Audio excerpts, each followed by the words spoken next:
And I thought, well, why has he stopped laughing? Yeah. And it hit me. Must I be think we've been caught. Hey, everybody. Welcome back to the Hayden Outbound Podcast. I'm Philip. I'm Shane. And I'm Mac McAllister. Mr. Mac is 2 years in the making. Got introduced to him by Mr. Steve Adams 2 years ago, and this is how hot of a commodity Mr. Mac is to get on the show. 2 years, man. You got to really get on this guy's calendar. Well, let me tell you what you can expect today. A great show. So Mac is from Athens, and he's going to take us there, tell us some great tales from him growing up in Athens. We're going to talk a little bit, and this was... I don't know. We didn't mean to get here, but we got there, and we'll tick your ribs a little bit about some corporal punishment growing up. All three of us. Much needed. Spoiler alert: Shane started before anybody, and if you know the three of us, that will be the biggest surprise. After that, Mr. Matt's going to share a heartfelt story that'll bless you. And last but not least, we're going to tell you about a little gym here in Blount County. It's in Hayden, but we call it Sugar Creek. I'm not going to say any more about it, but it's a place that you need to, one, know about, and two, put on your calendar to get out to. But y'all just sit back, relax, and enjoy the show today. I think one of the verses that pops out of my head that's seared there is evil companions corrupt good morals. I've been told that so many times, and it never was more solidified as the night that I was really just minding my own business. Mm-hmm. Okay? Mm-hmm. That's the way I start this story every time. It's funny that they all start with the same thing. Probably the strictest teacher we had in school. Now, I got to say that I had a rapport with him, a special rapport. Everybody else was terrified of this man. This was Donnie James Fleming. Now, he has three names. I like that. He's three names, and he deserves all three. Yeah. But Mr. Fleming was no nonsense. His classroom was run like a military, briefing every day. You would come in, you were to be in your desk, point forward, ready to go. Anyway, he took no guff, no flack. The man was much like the FBI, absolutely had no sense of humor they're aware of, So but he had a side to him that was he loved music. So he would talk to me about music.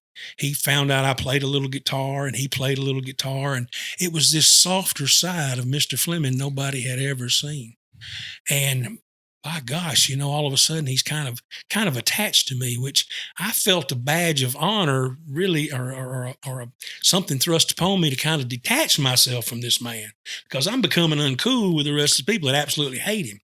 So one day, out of the blue, I go into Mr. Fleming's class, and we're sitting there, and it's the usual, 5 by 5. Okay, get your books out, and everybody just be quiet so that you can hear me, because I'm all that matters. My voice is, same thing, Same thing every day. And as the lull hit, I promise you, just out of the blue, for no reason, something inside me just made me raise my hand. He said, "McAllister, what is it?" And I looked at him. I said, "Mr. Fleming, do you even own a comb?" Oh. He looked like Einstein all the time, I don't know why I did it. It just welled up inside of you. I had to be done. It had to be done. People were looking around at me like, "You're dead. You are a dead man." He backed up in his chair, and he looked around so he could see me. He said, "I like you, McAllister." And that was it. Man. What the heck? It didn't even work. It backfired on you. But I gained some respect. I gained some street cred, for even saying anything to him at all. But that's not the whole story. The whole story is I'm free and clear, basically. I mean, with him, and everything's okay. Everything's pretty cool. One night in Athens, and, the typical small town scene. You ride around. Yeah. And you go here, and you park in a parking lot. Somebody squares. comes by, and this and that and whatever. And I promise you, I was tired. I've been working. I want to go home. I really, not really typical, but I want to go home. So I got a buddy. He's like, "Hey, here comes Abernathy. Let's see what he's up to." So he comes by. Cat's got a Barracuda, it's a cool car. So we jump in his Barracuda. And then the next thing you know, we stop and another kid comes in. Then all of a sudden, there's 4 cars behind us. And I'm like, where are we going? They're going, we're going riding down Elm Street. And I said, okay, ride down Elm Street. And then we turn off Elm Street and we're back. I don't know where we're at. Next thing you know, every car stops. Everybody jumps out. There's cases, trunks open. There's cases full of eggs. I mean, just flats of eggs. And we are bombing a house. We are bombing it. I mean, I'm like, whatever. So you jumped in. Oh, hey, when in Rome. Because it's a frenzy. It's a feeding frenzy, right? It's like, whoa, give me one. Yeah, whoa, hey, look, I got the windshield, whatever. It's Mr. Fleming's house. Man. I found that out after about the 3rd throw. I'm like, whose house is this? Donnie James Fleming. Off goes the egg. Holy crap. They pull this guy. He's a cop, by the way. Matter of fact, he was the chief of police in a smaller town later on. He gets pulled over later that night, spills his guts, gives all our names. Lets everybody know. This is on Saturday night. We had to go back over there on Sunday morning. This is Sunday morning. I got a phone call. We're over there Sunday morning. We're cleaning it up. And Mr. Fleming's out there, and he comes out, and he's sitting on his porch while we clean his house, wash his car, do all of this. And all he could say, he wouldn't say much. He just looked at everybody. But I never forget it. He said, I never would have thought about you doing this, McAllister. Man. I really wouldn't. Disappointed. And I was like, man, why not? I'm a regular guy. I can egg your house, but I guess we had a rapport that I just really... He really had kind of an affinity. You built something with him. There's a little trust. I broke that trust. I did. I broke that trust. It's like when you squish the toothpaste and out. I'll never you ain't forget no putting it back in there. I'll never forget it because it was something senseless. It was, we had rolled yards. We'd done stuff like that. It's no big deal. But the eggs, I never had done eggs. Never had destroyed any property, which that really wasn't destruction. But I don't want eggs on my car. Yeah, looking back. Are you in trouble? Well, we hope you're not. But just in case you are, we know a good lawyer. Whitney Island here in Hayden, Alabama has law services. Or maybe if you're not from Hayden, I'm sure she'd be happy to hear from you. So check her out at islandlaw.com. We appreciate Whitney and her sponsoring the show. For some reason back then, I could not find myself staying on the line. It was just like, no matter if I went to school that day and I said, today's the day I'm staying on line. I didn't never make it all the way. Well, anyway, so we had lunch. I don't know whatever time that was, eat pretty early back then. Mm-hmm. Well, we had become attuned to wet toilet paper fights. Oh, man. And me being a baseball player, I love to throw things. Yeah. So it was right up my alley. Yes. Mm-hmm. Well, we knew that everybody got a bathroom break right after lunch. So we planned it out. We said, all right, when we get the bathroom break, let's be the last ones in here. I'm going to get it. There was 2 stalls and then a urinal and then a sink. I said, I'm going to get in this stall. You're going to get in this stall. And then somebody else would get at the sink. So we all had a water source. We all had a toilet paper source. Mm-hmm. And then as soon as we heard the last person go out, we just dipped it. I mean, this is so gross. We dipped it down in the toilet. I would throw one over the stall. It's just like sank a battleship, mm-hmm. And then I would take one and I'd throw it over the door of the stall to try to hit the guy at the sink. And we were having a ball. And the more we threw, the more we laughed because you're just sitting there and just there's toilet paper water, on your face. We were laughing and we were having so much fun. Mm-hmm. And the guy at the sink stopped laughing. Oh, and I was first clue. That was first clue that didn't come across. So I threw another one, and then he hauled because I hit him, and I think it was Bo Sprinkle. I'm pretty sure didn't laugh, and I thought, well, why has he stopped laughing? Yeah, and it hit me. Must I think we've been caught. Some supervision. But we had a female teacher, so I didn't, she didn't anticipate her coming in the men's restroom. So I said, it got the best of me. So I just leaned down, looked under that stall, and there was about a size 12 or 13 leather shoe standing by size 4 sneakers over there, And then I did I thought I was going to, I was like, well, I guess I'm going to go flush the toilet. I'm done now. Yeah. And I did not, man. I pushed that latch, the slurk. And I thought, man, I do not want to open this I don't want to look at this man. And I opened the door, and there he is a tall man. He's a big boy. Especially when you're in 4th grade. Yeah. Oh, gosh. And I just looked up at him, and he just had this look like, really? It's over.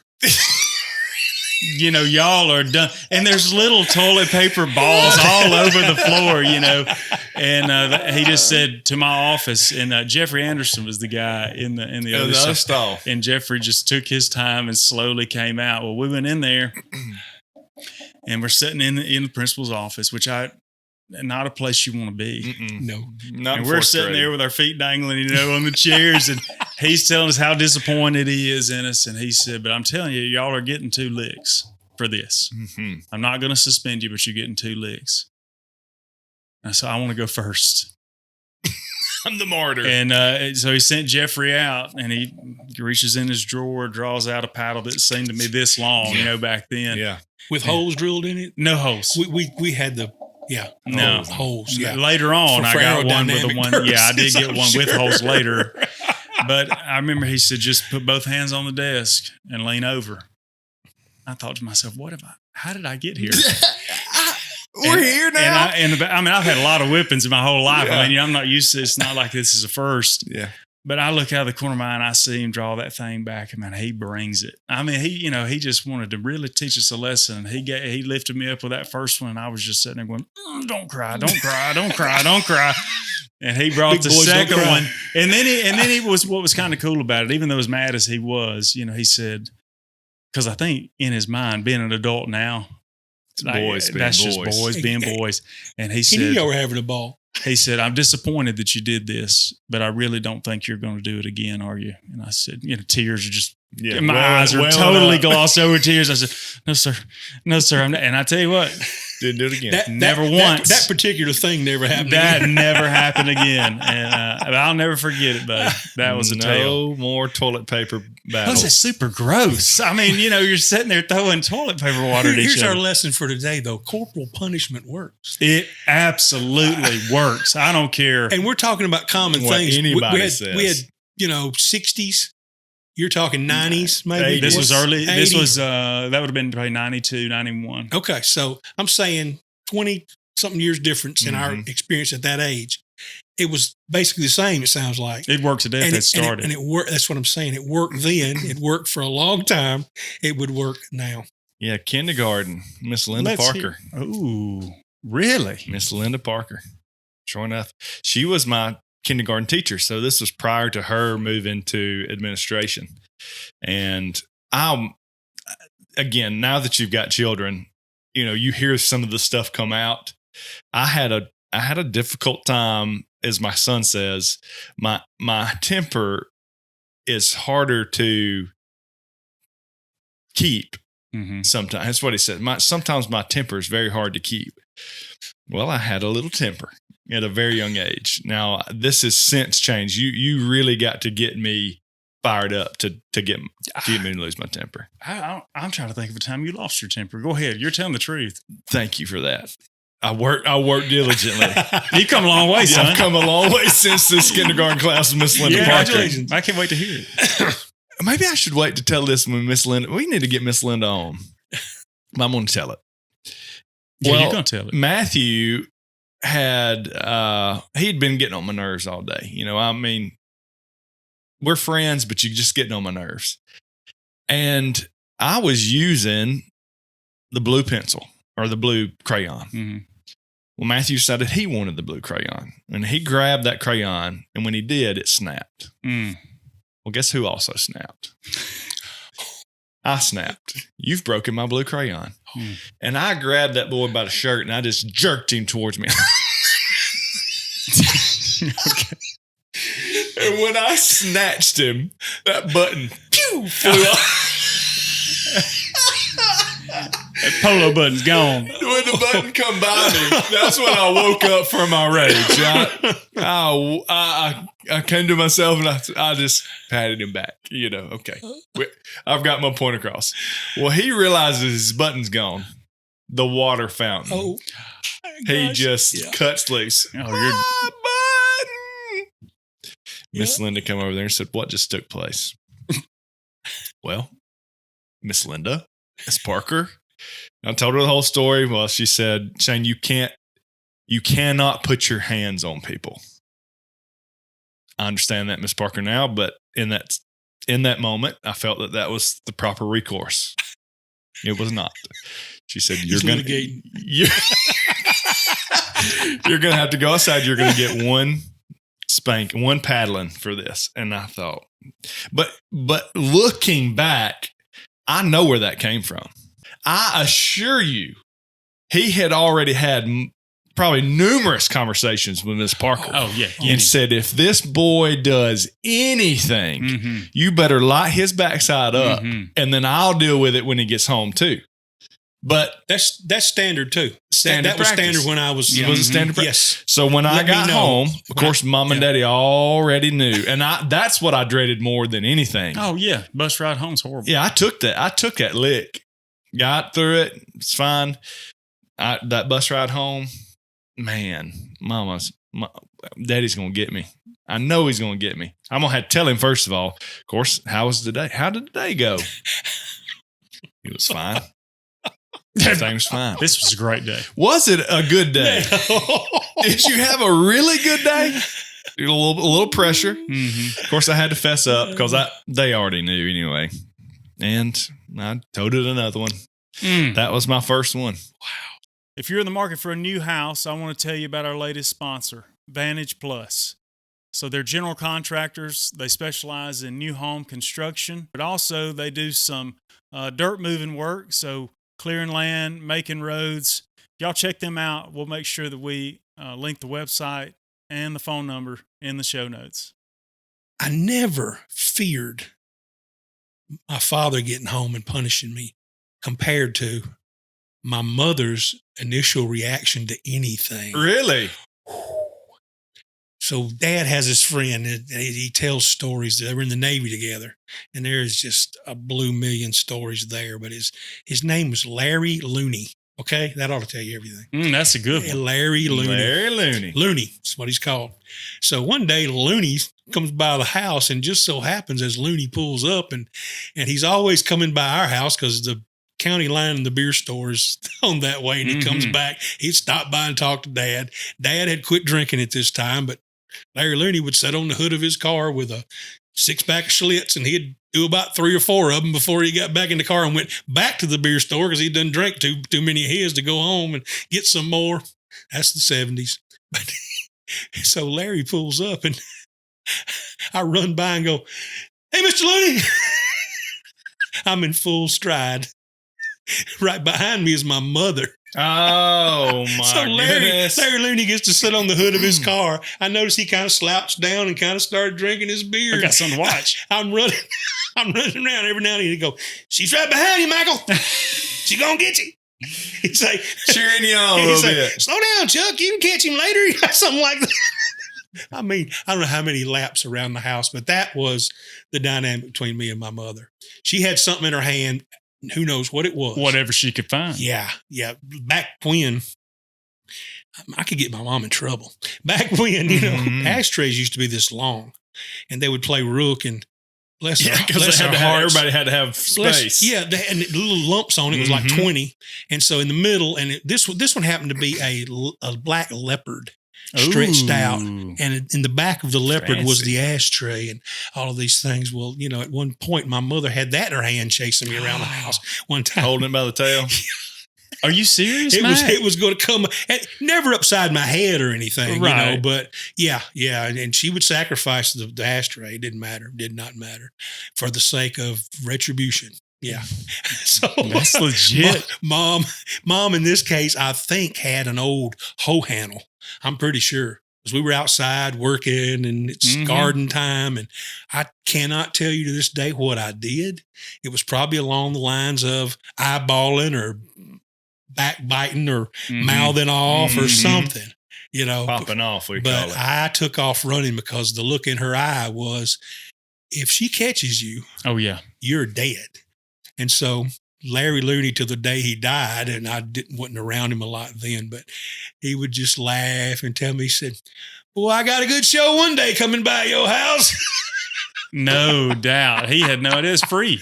And buddy, Free show. I was stretched out as, as a little chunky fat kid, I was playing baseball then, so I was in some kind of shape, I guess, but Ma could run too, though. You kept her in shape.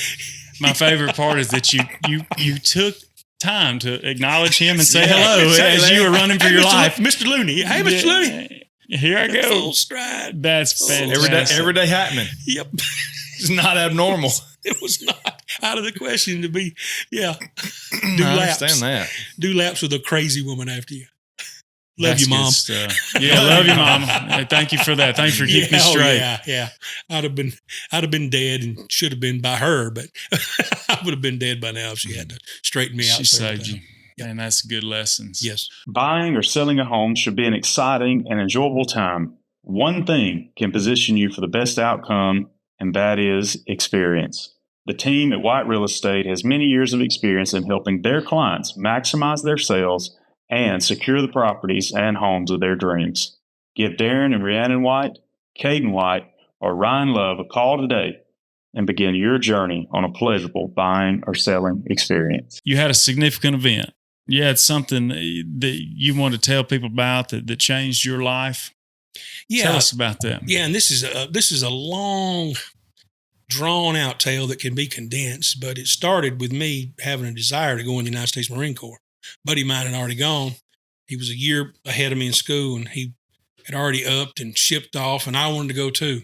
And so went through several rounds with AFEs in Nashville, and so disappointed. The first time I was 11 pounds overweight, and by that time I was hitting the gym. I was in good shape, powerlifting, doing a lot of things, and I was overweight, quote unquote, but not really. So on about the second trip, the doctors found an abnormality with my heart. They couldn't figure it out, some kind of arrhythmia or something. And of course, I never paid any attention to it. I mean, I just didn't get in the Marines, which crushed me at the time, But years later, we're talking about 2006, 2007, I started having episodes where, just kind of black things on the side of my, face and things, and kind of almost passing out and everything. Still didn't pay any attention to it because that may be just, working hard, heat, whatever. And, but it came down to absolutely finally figuring out that I was in the middle of congestive heart failure by that time. How old are you? At that time, 42, 3, when this all started. But and at one point, when I finally got to the table for open heart surgery, the first round was a quadruple bypass surgery. That's how, right away, I'm full pull, four of them. But on the prep table, one of the nurses said, "You're a young model.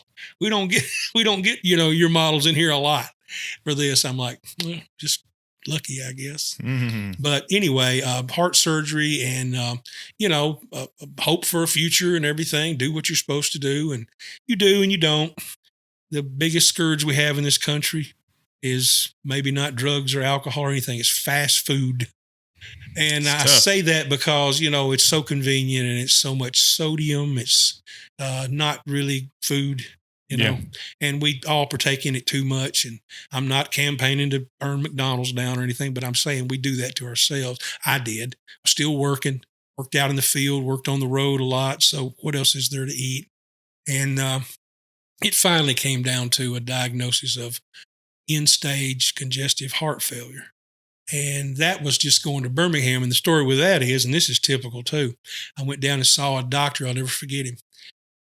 A relationship developed later on. But the first day I see this guy, he's a foreigner. And I'm like, And his name's Dr. Loyaga. I'm sorry, Dr. Loyaga. Very soft-spoken. Could barely understand him. He comes in the room, and of course he's got things and got tested and everything. Comes in the room, he says, turn your head. And I turn my head and he does this and he feels around and looks. He goes, yes, you are in end stages of congestive heart failure. And I'm like, how does this quack know that? I mean, who is he, And so he's like, wanting to put me in the hospital right away. And me, full of myself, I know more than anybody about most anything. At the time, I have mellowed, but I didn't stay. I went home. I said, well, we got things to do. I mean, but at the point of a few days later, the point of only being able to walk about 10 steps without taking a breath or whatever, go back. And that started the long journey.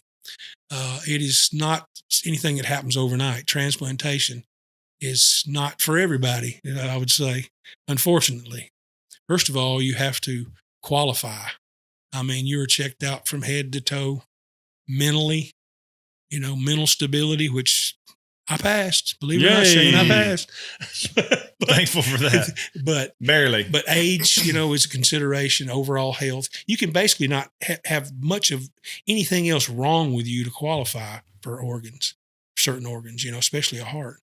They don't want to give it to just anybody, and that person then can't have diabetes, anything like that. So that part of the journey was and my wife and I discussed this among ourselves. We were offered to be on a study with an experimental heart pump. And heart pumps, or LVADs as they're called, very wonderful tools can be installed. It is a drive line that goes in you and a unit that's on the outside of you. Kind of a cyborg, kind of a deal almost. You think about it that way. But they are wonderful. They help your heart to pump. In some cases, they can improve the function. Some cases, you can come off of them and your heart will be better. I got to witness that later on, part of the story. But the pump they wanted to test was from Japan. It was called an Ava heart. And Ava, you look in the Bible and you look at the word Ava, and it's wonderful. So I'm thinking about that. I'm considering that. And we look at all the criteria the Japanese had put out. It did a wonderful job in Japan. They had a 90-something% success rate. And what it is a larger unit with fluid flowing through it. So any mechanically minded individual can understand that fluid helps to flush things. And so in this case, if you're on a heart pump, what happens is the forcing of the pumped blood can cause platelets to bind together in certain places, and then they're there, hopefully. But if they let loose, where they go. They go to places they shouldn't. It causes a lot of problems. And unfortunately, in this country, 3 people, myself, another young lady from Florida, and a gentleman, a retired postman, and retired military fellow from Huntsville, Alabama, all 3 decided to get on this program. I was the first that it was implanted into. We were on it about 2 months, all of us together. And unfortunately, we all suffered strokes. We don't know what happened with the model in this country. However, the young lady that was part of the program had to have hers removed immediately after her stroke. They decided to. Her heart improvement had been elevated. Her heart function had been elevated, improved. She didn't get over all the debilities from the stroke. We still meet with them and have dinner with them when they come to Birmingham. She still has speech impairment and some mobility things. The gentleman from Huntsville passed. He had a history of the strokes. I had actually had 2 strokes. Was med-flighted once from the pumpkin patches helipad there. And one day it was too windy. The second day they trucked me down. Made it in about the same time, I think. But both times, doctors from UAB, the Dvorkiuses, Mr. and Mrs. Dvorkius, they're a team down there. They went up this side first, inside, went up, grabbed the clot, got it.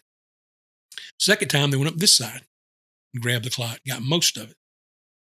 And, you see today that I pretty much, I blame, my wife gets aggravated. I blame memory loss and not paying attention to her. Yeah. I blame those things on the strokes, but I am very fortunate and blessed to be here still. However, what that did for me was on the second trip, they said, you're staying here with us until we find you a heart. Now, I had a blood type that was not common as far as a lot of hearts being available. Also, I was not high on the list for a transplant. This is here, I'm somewhere down here. I went to here immediately because I feel I had been willingly part of the experiment, because it failed possibly, I'm not sure about that, but I was elevated to the first level, the first category for transplant because of that. Not the optimum way to do it, but I got it done. But that was the outcome. So the heart was found, and our hearts failed because people had been in there. We had been in and out of the hospital enough to know that people had been there for months and even years waiting on a heart. They had the bigger units in the floor pumping their heart, couldn't go far from their bed. Man. It was miserable, and some passed while I was in there. So our hearts sank, and I'm going to give the glory where it's due. The higher glory, of course. But, the doctors and nurses that, gave excellent care. I believe he was working through their hearts and hands and heads. And 2 weeks to the day that I went in the hospital, they came in the room and said, we think we found you a heart. And of course, before that, when I was outside of the hospital, before all this happened, you have what you call dry runs. They would find me a heart with my criteria. And then we get to the hospital and they would get the heart, harvested it, bring it in. And both times the same doctor, both times I wasn't really familiar with him that much, but he was brutally honest. He would come in the room and say, it's your choice, but I don't want to waste my time with this heart. This is, drug use in the history of this heart, this and that, chronic disease. If I put this heart in you, you're going to be right back where you were in a matter of months. Oh. And so you pass, you pray about it, but we pass. We're like, no, we can't do that. Knowing that might be the last chance. But we, 2 weeks after I was in, a man, a year or two younger than me, was leaving his auto mechanic shop. He was a self-taught, certified diesel mechanic, had a big shop in Eunice, Louisiana. About a year before this incident, he just sounded just like me. He was wonderful at working on the equipment and everything, but his books were all screwed up. And he hired this young lady to come in and straighten out his books. She had worked for a funeral home or something. Can't remember, but she'd done a wonderful job and was no longer needed because it was going defunct or something. But the story is that they soon fell in love. And they were on their way home on his black motorcycle, big black Harley. They were going this route they took every day, drop her off, he go home. This particular day, they were going to look at the wedding venue they were going to get married in. He went through a two-way stop on the Harley, and a family acquaintance that taught school. She was a school teacher. On her way home from school, for some reason didn't stop. He lingered long enough for harvesting. She died immediately. And that is, I can't think about that. That's the duality of it. You sit and you pray and you long for relief from your affliction, but someone loses their life. There are donations now, as far as being a donor, there are donations that are living donations, and that's wonderful too. You can do that with a kidney and those kind of things. But this is absolutely something that that someone has lost their life in order for yours to be saved. So that's the basic story of that. But what I would like to people to understand that out of his gift, 13 people were benefited. We're talking about eyes. We're talking about certain other tissues, lungs, just things that can be harvested, can be used. Even parts of some things, can be transplanted. And the reason that this happened was he had absolutely spoken with his family about this and was adamant. And a lot of people think perhaps that they're organ donors. And you are, if you check the box. But I want everybody to know, please, if you check the box, you also have to do things like, when you get your affairs in order, and everybody should do that. It's very important. We're finding that out as we age.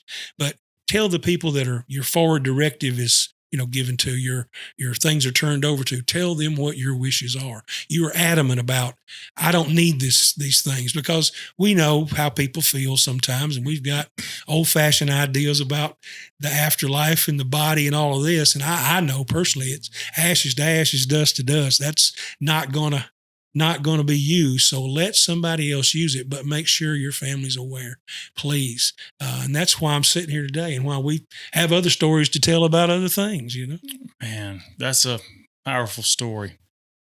I think you really covered that, Mac. That was, it's just a lot there. And there's a lot, really a lot more. I try to condense it, because we talked about earlier, people really need the meat and potatoes. The meat and potatoes of things. And that is it. It was a journey that all of that took years. And also I'll say this, if you have someone in your life that truly loves you, you are so blessed. And I'm talking about family members, but with me, it was my whole family. It was a care partner unit. Mm-hmm. It really was. But the head and the boss was my lovely wife. Who, bride. Absolutely. I would not be here. I would not be thriving. I would not be doing what I'm supposed to do. Yeah. Yeah. She's making sure she is a nut about supplements and vitamins and things we're supposed to do and not supposed to do. And I owe all the glory to God, but God put her in my path, and I owe that to him too. Amen to that. Well, now this ties into the last part of our show today. So this has been coming this way for about almost 2 years. No, it's longer than that. So Steve Adams, who goes to my church, Steve had told me this was back early days of the podcast. So when I said, I just want to have a podcast, he said, well, if you've got a podcast and you want to interview people around Hayden, you need to get in touch with Mac. So I called Mac on the way to UAB Hospital one night while I was working to do a travel assignment there. We had a phone call. And it has taken us 2 years. 2 years. To get this show together. But I think it's perfect timing. Absolutely. It's all God's timing. I really do. But so the reason that he introduced me to you is because of the Sugar Creek Music Club. Correct. And that's on Hog Mountain. And high above Hog Mountain. High top, Hog Mountain. And so this is a little local gym. And not a lot of people know about this, but so I'm going to let you tell, how did the Sugar Creek Music Club come about? It's summertime. The days are heating up and the grass is growing. You don't want to spend all that time out there in your yard cutting grass, so won't you go on down to West Blunt Lawn and Tractor and see Amy and let her put you on a brand new commercial Husqvarna or Exmark lawnmower. Beyond commercial lawnmowers, she has implements such as weed eaters, chainsaws, leaf blowers, and more. Parts, service, right here in Hayden, Alabama. Located right on 160. Stop in there and see Amy today and learn how she can help you to get to enjoy more of your summer right now. It started, I'll start from the beginning. My mother, years ago, my father seemed to just wince at music. I don't know what that was all about. He wasn't a music fella. Now, he would whistle all the time. I would get in vehicles and he would have been secretly almost playing the radio. It's like, hey, he's been in my car and it's on a country music station, because I wouldn't listen to country music so much back then. But anyway, my mother was openly musical. Mm-hmm. She was out there. My earliest memories are sliding the ottoman, the big cushy stool over to the huge stereophonic stereo equipment, sliding the top back, and there would be these albums. There would be Clyde McPhatter. There would be introducing the Beatles. There would be Elvis. And there was one in particular. There was a Tennessee Ernie 4. Man, yeah. My man. Yes, with 16 tons. And if that don't number 9 cold. if that don't ring your bell, your clapper's broke, brother. And also, early on, she insisted that if I wanted to, she wasn't pushy about it. My uncle, and I tell this story, my grandfather grew up in Elkmont, Alabama. He grew up on a farm that was adjacent to the farm of two fellas named the Delmore brothers. Mm-hmm. And they taught him how to chord the guitar. Now, if you research the history of the Delmores, they actually recorded the first rock and roll song ever recorded, according to many people, called Freight Train Boogie in 1946. And you listen to it, if you don't hear rock and roll, you're not listening. But they had they had a big influence on music of all kinds, but they blended blues and country and folk and everything into something that was their own. But he was taught to chord the guitar. He taught my uncle how to chord the guitar. He taught me how to play some chords. So I always say I was taught to play guitar by the Delmore brothers. Well, that's pretty cool. Not everybody can say that. Indirectly. Yeah. But mother had a big influence. Music was always in the house. She bought me a guitar at 11 or 12 years old, paid for lessons. She loved Chet Atkins, so I tried to learn how to play like Chet Atkins and failed miserably. But I still enjoy trying to play. And one of the aspects of what we do at our place is, of course, music. It's a Bible campground that's now not functioning as that anymore. My father-in-law passed, who had the ministry there. And about 7.5, 8 years ago, we went to a place called Springville to find respite out of some of this stuff we were talking about. We needed the night out, and we were invited out by her brother, and sister-in-law. And we went to see Three on a String in Springville at a place called Local Color Cafe. And wonderful time. Just the spirit was there. The music was there. It was a small place. Everybody's crammed together, getting along beautifully, just getting into the show. And we're like, man, we're going to do this all the time. And at the end of the evening, they're like, hey, you guys better get your tickets for the next show. It's going to be the last show here, Three on a String. And they're having the building sold out from under them. It's like, dang. Found it a little too late. Yeah. We really like this. Perfect timing. So on the way out the door, I say something to the two folks that are the proprietors there. And they were like, oh, well, thank you. And I said, we got a place, we'd had a Celtic band up to our place once and we loved it. So we can do this here. And didn't think a lot about it. We went back. I told my brother-in-law, hey, I've told these people they can do this up here. And he's like, well, you need to get them up here. I said, I've told them, and I tried to email him or something. He's like, I'll handle it. He's a pit bull. He's tenacious, So anyway, at the end of the show, he goes over there and talks to them for way too long. And I'm like, oh, please, didn't worry about being invited back there again. But anyway, about 6 months later, with his urging, they showed up and looked at the place and said, yeah, we can do this here. We did do it for 7 years. So all regional acts that are worth having at all come to our place. We have rockabilly, we have country, we have Three on a String, which is everything. They're just entertainment. Oh man, they are entertainment. Absolutely. We have a songwriters workshop that happens every second Thursday now called Song Crafters, and that is really ramrodded by a good friend named Cliff Abbott. And Mr. Cliff Abbott has written songs for the likes of Larry Sparks, Cherry Home, some of these people that a lot of people have heard of. And he needs to have more of his songs recorded, and he's working on that. But he has some really, really good songs. And I didn't know you was doing songwriters. We need to go up there and write one named Blues Dairy Bar. Absolutely. We'll do it. That could be one of the assignments. Through Aurora. That's it. I'll go if you go. We'll do it in C, D, and E. That's it. Or C, D, G. Three chords and tell the truth. Three chords and the truth. That's what you got to have. We're going to have one of our shows coming up in August is going to be the local news anchor, retired Janet Hall. Oh. Janet writes killer songs. Really? Has for years. And her partner in crime has been Mr. Dan Farmer, who is a solid songwriter and singer and performer. They're going to do a show together, Farmer and Hall. And well, I always want to say Hall and Oaks. when is but that? August, you that's said? August the 24th, I do believe. August 24th. And we'll fact check that. But you can, of course, you can go to www.sugarcreekmusicclub.com and find out anything about the shows you want to. Or we're on Facebook, Sugar Creek Music Club. Well, you invited Shane and I out, and we saw three on a stream that night. Had a ball, took our wives, made an evening of it. It was a great time. Packed house. I couldn't believe it. They pack them out. They really do. So if you're looking for it, and obviously you can find it on the website. But if you get to exit 284, the Hayden Corner exit, you head east on 160, 11 miles to the Church of Christ on the right, and a sign that says the Great Pumpkin Patch on the left. And it's just above the pumpkin patch. You turn left and go up County Road 45, 1.8 miles, and you will find just past High Rock Road to the right. You will find the